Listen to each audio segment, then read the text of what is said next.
everyone, this is Tim from Your Six Studios. Today in this video I'm going to show you how to download Adobe Acrobat Reader on your Android phone for free. So this is easy. Just go over to the Google Play Store, tap this, then go to search and type in Adobe.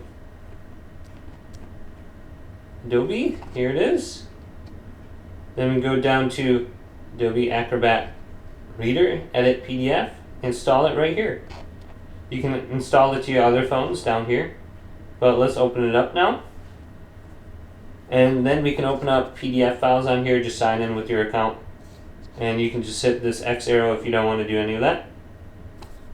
And then you can edit your PDF, export, etc. And it makes it a lot easier to print using this specific PDF app. So we can go to one of these options, welcome. I'm not sure what this is. Let's tap it. And it just shows you some information about this.